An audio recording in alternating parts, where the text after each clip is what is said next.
সবচেয়ে দুঃখজনক ব্যাপার হচ্ছে এইটা যে মূল যে ইস্যু আপনারা লক্ষ্য করে দেখুন, সেই ইস্যু থেকে আমরা কত দূরে সরে গেছি। আমাদের প্রত্যেকটা মানুষের চাওয়া ছিল যে যারা আমার ছোট বোনকে আর্জি করে খুন করেছে, ধর্ষণ করেছে, তার বিচার হোক এবং সেটা কত তাড়াতাড়ি লোক সমক্ষে আসবে। আর আজকের যে কোনো আলোচনার টপিক সেটাকে বাদ দিয়ে অন্যান্য ক্ষেত্রে হচ্ছে। 27 দিন চলে গেল, সিবিআই এর হাতে তদন্ত। 648 ঘন্টা কেটে গেল, সিবিআই এর হাতে তদন্ত। আজকেও সুপ্রিম কোর্ট পার্টিকুলারলি সিবিআইকে বলেছে আবার নির্দিষ্ট রিপোর্ট জমা দিতে।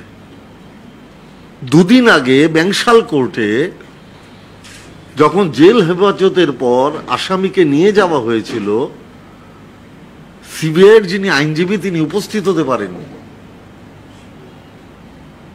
তার মানে মূল যে ঘটনা, সেই ঘটনা থেকে কি আমরা চোখ ঘুরিয়ে নেব, আমরা মুখ ফিরিয়ে নেব? এই ঘটনাকে কেন্দ্র করেই তো জুনিয়র ডাক্তারদের আন্দোলন। ওনারা স্বাস্থ্য ভবনে গেছিলেন, ওনাদের যে প্রাথমিক দাবি ছিল স্বাস্থ্য ভবন মেনে নিয়েছেন। তারপরে ওনারা যে দাবি করেছিলেন, বাংলার মাননীয় মুখ্যমন্ত্রী তিনি নিজে বলেছেন যে সব দাবি মেনে নেবার পরেও ওনাদের যদি আরো কিছু বলার থাকে, আমার আলোচনার দরজা খোলা।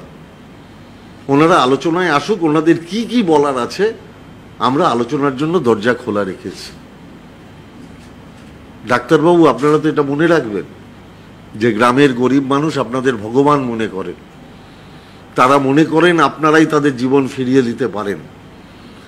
যে মানুষগুলো, গরিব মানুষগুলো আপনাদের ভগবান মনে করেন, তাদের প্রতি ভগবানের মতো আচরণ করুন। আমরা শুধু এইটুকু অনুরোধ করতে এসেছি।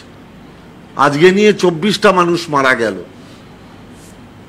এই 24টা মানুষের পরিবারে কি অন্ধকার নেমে এলো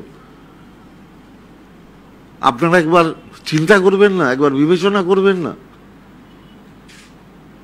আমরা বারংবার, কেউ একদিনের জন্য আমরা বলিনি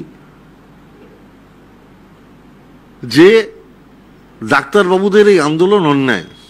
নিশ্চিতভাবে তারা নিরাপত্তা চাইতে পারে এবং আমাদের সর্বভারতীয় সাধারণ সম্পাদক শ্রী অভিষেক বন্দ্যোপাধ্যায় আপনারা জানেন নিজে টুইট করে বলেছিলেন ডাক্তারবাবুরা কি চেয়েছেন, শুধু তো নিরাপত্তা, তাদের সেটা দেওয়া উচিত। প্রথম যিনি গলার আওয়াজ উঠিয়েছিলেন তার নাম অভিষেক বন্দ্যোপাধ্যায়। বাংলার মাননীয় মুখ্যমন্ত্রী বারংবার বলছেন আমার আলোচনার দরজা সবসময় খোলা। আপনাদের মাধ্যমে ডাক্তারবাবুদের কাছে আমাদের একটাই অনুরোধ, আপনারা গরিব মানুষের কাছে, যারা রুগী সেই মানুষদের কাছে ভগবান, দয়া করে ভগবান রূপে ফিরে আসুন। আর একটা কথা বলতে চাই, যারা আজকে আপনারা জানেন যে একজন বিজেপির হয়ে প্রতিনিধিত্ব করা লোক, তিনি অভিষেক বন্দ্যোপাধ্যায় টুইট দিয়ে কিছু বলতে গেছিলেন। ছোটবেলায় একটা বাংলা প্রবাদ পড়েছিলাম, ন্যাড়া বারবার বেলতলায় যায়। আজকে দেখলাম সেই ন্যাড়া কিরকম ভাবে ভৎসিত হলেন এবং আমি দায়িত্ব নিয়ে বলছি সে আবার ওই কোর্টে যাবে, কারণ ন্যাড়া বারবার বেলতলাতেই যায়। আসলে বুঝতে হবে